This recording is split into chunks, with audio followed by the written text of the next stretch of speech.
Assalamualaikum warahmatullahi wabarakatuh. Alhamdulillah, Allahumma sholli ala Sayyidina Muhammad wa ala ali Sayyidina Muhammad. Sahabat-sahabatku pemirsa channel Tauhid Cinta, bertemu kembali di dalam kajian-kajian kita.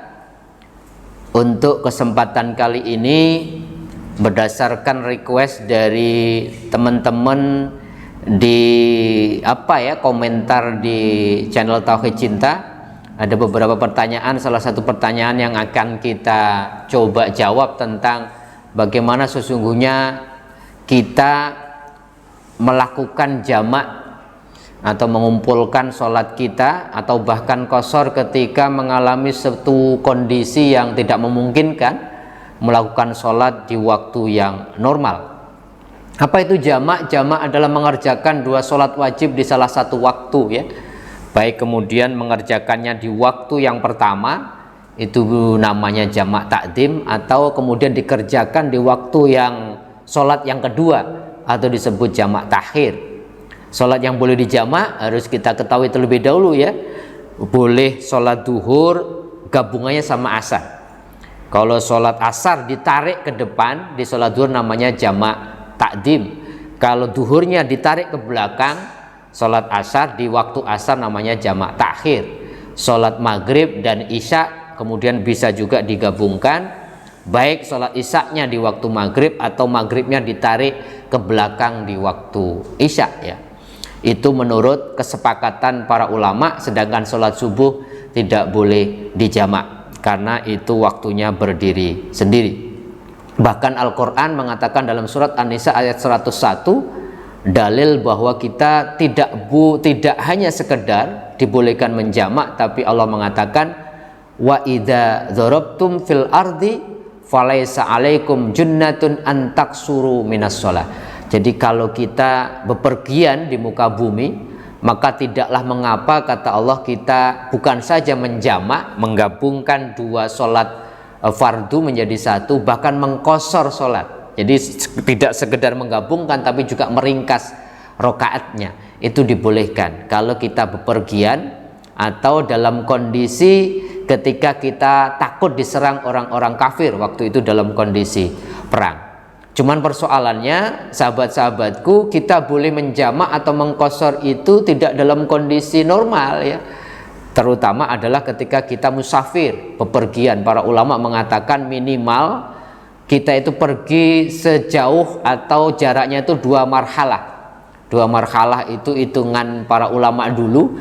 Ada yang mengatakan 86 kilo, 90 kilo, tetapi mayoritas ulama memberikan standar 2 marhalah itu kira-kira 119,9 km.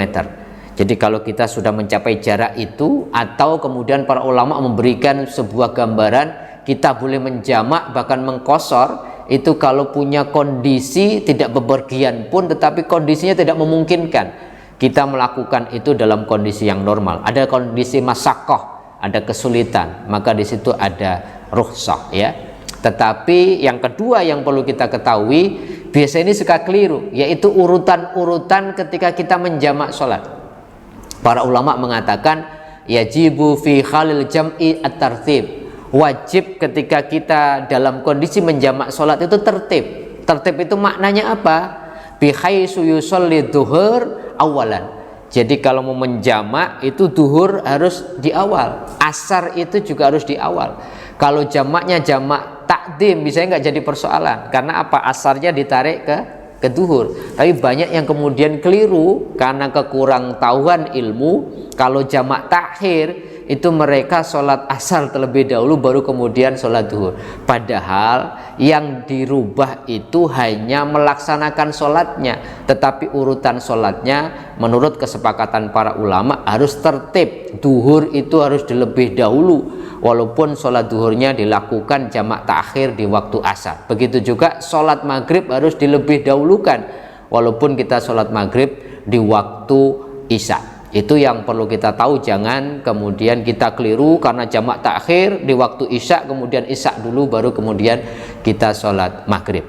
Kata para ulama harus tetap tertib sesuai dengan urutan sholat yang kita lakukan secara normal. Itu yang kedua. Yang ketiga, Tentunya kalau kita menjamak atau mengqashar, niatnya harus kita tahu. Kalau kita tidak tahu bahasa Arabnya, tetapi yang paling penting ketika kita mengucapkan itu ya, saya niat sholat duhur misalkan 4 rakaat, ya Allah saya jamak di waktu asar, atau kemudian saya sholat asar 4 rakaat, saya jamak di waktu duhur dengan jamak takdim. Kalau pakai bahasa Arab, kira-kira kalau jamak itu salah satu contohnya adalah usolli fardhu duhri arba'a raka'atin majmu'an bil asri jam'a takdimin makmuman atau imaman lillahi ta'ala. Ya Allah, saya niat sholat fardu atau sholat wajib duhur sebanyak 4 rakaat, saya jamak yaitu dengan asar,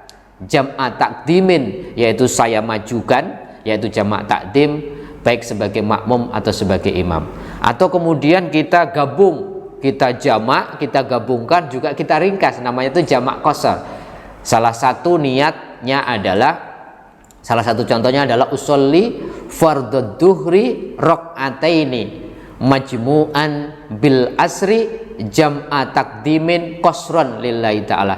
Jadi kalau cuman jamak, rakaatnya itu tetap 4 rakaat, asar tetap 4 rakaat, tapi kalau di qashar itu kalau duhur 4 rakaat jadi 2 rakaat. Jadi niatnya menjadi fardhu duhri rakaataini 2 rakaat, kemudian jamak dengan asar, jamak takdim, tapi kemudian qashron sekaligus diringkas. Jadi qashar itu maknanya meringkas. Duhur, asar, isya yang 4 rakaat jadi 2 rakaat. Kalau maghrib tidak boleh, jadi 1,5 rakaat tapi tetap 3 rakaat. Itulah beberapa tata cara panduan untuk melakukan jamak dan qashar ketika kita dalam bepergian atau dalam kondisi kita tidak memungkinkan, ya, ada rapat yang sangat penting, atau dalam dokter misalkan operasi yang jarak waktunya itu melampaui waktu sholat, maka kemudian boleh menjamaknya atau bahkan boleh mengqasharnya.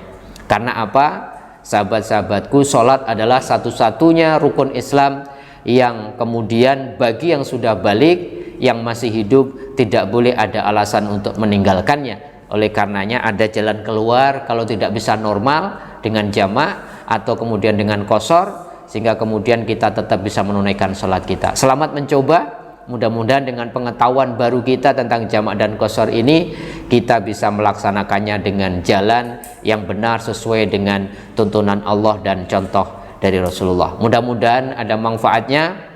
Sampai bertemu lagi di episode yang lain. Assalamualaikum warahmatullahi wabarakatuh.